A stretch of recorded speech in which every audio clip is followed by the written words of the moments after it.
అందరికీ శుభోదయం. ఈరోజు మన యాక్టివిటీ కథ పేరు రియా జయ మంచి స్నేహితులు. కార్యకర్త కథ చెప్పే ముందు కథలోని అంశాలకు సంబంధించిన అడగవలసిన ప్రశ్నలు మరియు కథ చెప్పే విధానం రేమ్సన్ స్టోరీ బుక్ 77 నుండి 79 వరకు ఉన్న సూచనలు అనుసరిస్తూ కథను చెప్పాలి.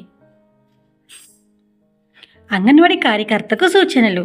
కథను ప్రారంభించే ముందు పిల్లలను స్నేహం గురించి కొన్ని ప్రశ్నలు అడగండి. మీకు ఎవరైనా స్నేహితులు ఉన్నారా? మీరంతా కలిసి ఏం చేస్తారు? తరువాత కథను చదివే విధానం. ఈ కథను లేదా ఇదే తరహాలో ఉన్న కథలు ఈ 3 పద్ధతులు పాటించడం తప్పనిసరి.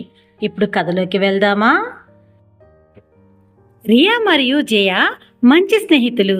వాళ్ళిద్దరూ ఒకే పాఠశాలలో చదువుకుంటూ ఒకే బస్సులో కలిసి ఇంటికి వెళ్ళేవాళ్ళు. భోజన సమయంలో, సాయంత్రం వేళ మరియు పాఠశాల నుండి ఇంటికి తిరిగి వచ్చిన తరువాత కలిసి ఆడుకునేవారు. రియా 2వ తరగతిలో ఉన్నప్పుడే పాఠశాల మారింది. అక్కడ తనకు కొత్త స్నేహితులు పరిచయం అవడం వల్ల చాలా సంతోషంగా ఉంది. అయితే జయ పాఠశాలలో ఏం జరుగుతుంది, వాళ్ళిద్దరూ ఎప్పుడు కలుసుకున్నారో ఇక్కడ ఒక అంగన్వాడీ కార్యకర్త కథ చెప్తున్నారు. వెళ్ళి విందామా?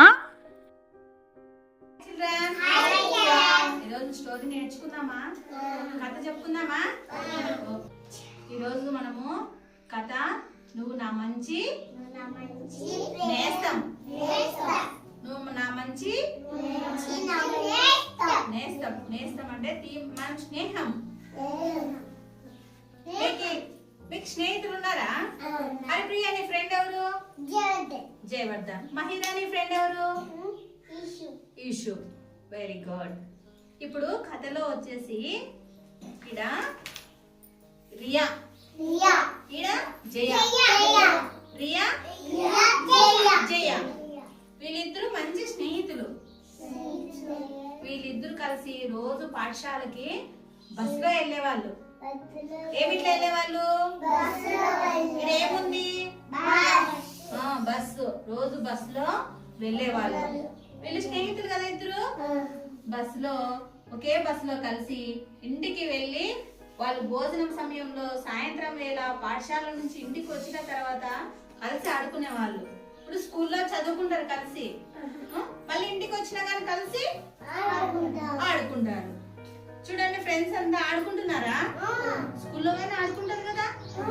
భోజనం తిన్నాక టైంలో ఆడుకుంటారా? మీరు భోజనం తిన్నాక ఆడుకుంటారా, ఆడుకోరా? అలాగే రియా జయ ఫ్రెండ్స్ అందరూ ఆడుకుంటారు. రియా ఎన్నో క్లాస్ చదువుతుంది? ఫస్ట్ క్లాస్ అయిపోయి 2వ క్లాస్ కి వేరే స్కూల్ కి పోతున్నది. ఫస్ట్ క్లాస్ ఇక్కడ చదివింది కదా, 2వ క్లాస్ కి వేరే స్కూల్ కి జాయిన్ అయిపోయింది. జాయిన్ అయిపోయి అక్కడ ఫ్రెండ్స్ ఉంటారు కదా, అక్కడ ఫ్రెండ్స్ అందరూ వాళ్ళు రియా వచ్చిందని స్కూల్ అంతా చూపించినారు రియాకి. రియా స్కూల్ అంతా చూపించినాక ఫ్రెండ్స్ అయిపోయినారు కదా రియాకి. అప్పుడు చాలా సంతోషంగా ఉంది రియా. కానీ జయాకి ఒక్కతే ఉండిపోయింది కదా. జయ ఒకతే ఉండిపోయిందా? చూడండి భోజనం టైం అయింది. జయకి భోజనం టైం ఏమైంది. అప్పుడు రోజు ఇద్దరు కలిసి తినేవాళ్ళు కదా రియా జయ. ఈడెవరు చెప్పండి? జయ. జయ రియా వేరే స్కూల్కి వెళ్ళిపోయింది కదా. ఇప్పుడు ఎవరు ఉంటారు పాత స్కూల్లో? జయ. జయ చూడండి భోజనం ముందర పెట్టుకొని రియా లేదని బాధగా ఉంది. ఎట్లుంది? బాధగా ఉంది. రియా అంటే ఇద్దరు కలిసి తింటాంది కదా, ఈడ లేదు కాబట్టి బాధగా కూర్చోయింది. కానీ ఒక రోజు రియా అనేది పార్కుకి వెళ్ళింది. ఎక్కడికి వెళ్ళింది? ఫ్రెండ్స్ తో పార్కుకి వెళ్ళింది. అక్కడ జయ కనిపించింది. జయ సమోసా తీసుకునేటప్పుడు రియాకి జయ కనిపించింది. అప్పుడు పరిగెత్తుకెళ్ళి జయకి బాగున్నావా అని అడిగింది. అప్పుడు జయ రియాకి బాగున్నావా అనింది. అప్పుడు నువ్వు లేక నాకు చాలా బాధ అనిపించింది అని చెప్పింది. రియా అనేది జయ అనేది రియాకి చెప్పింది. మళ్ళీ రియా ఇద్దరు కలిసి ఫ్రెండ్స్ ఉంటారు కదా జయ రియా, వాళ్ళందరూ కలిసి ఆడుకున్నారు. Okay children.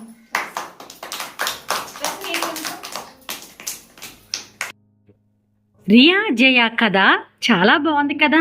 మరి ఇంకెందుకు ఆలస్యం, రండి ఈరోజు ఈ కథను మీ అంగన్వాడీలో ఉన్న పిల్లలకు చెప్తారా? Thank you.